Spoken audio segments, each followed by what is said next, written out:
Artificial sweeteners and dieting.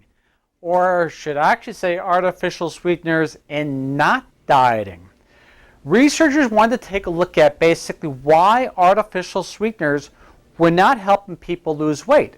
It's calorie free, it's not sugar, it should make a difference. And not only on top of that, in some people, artificial sweeteners were helping gain weight. So, the researchers wanted to see what happened in animals. And what they did is took a group of rats and they administered well within the permitted range of the FDA 3 artificial sweeteners. They gave saccharin, they gave sucralose, and they gave aspartame. And what they did is they put in a 10% solution of the 3 most common commercially available forms in place of regular drinking water. The animals had elevated blood glucose levels after 11 weeks compared to mice either given a 10% glucose solution or water alone. So, there was a clue. The glucose intolerance levels went out of whack after a short period of time. So then, they couldn't quite figure that part out because, again, it's calorie-free and it's no sugar. So they wanted to see what it did affect, especially since the artificial sweeteners were not being absorbed into the body itself, but stay within the intestinal tract. The gut bacteria. This is what gets really interesting. These guys did an excellent job. The researchers treated the mice with antibiotics to eradicate many of their gut bacteria. Sounds bad, but listen to what happened. This resulted in a full reversal of the artificial sweeteners' effects on glucose metabolism. This is where it gets even more intriguing. Next, they transferred the microbiota from the mice that consumed the artificial sweetener to germ-free mice, resulting in a complete transmission of the glucose intolerance into the recipient mice.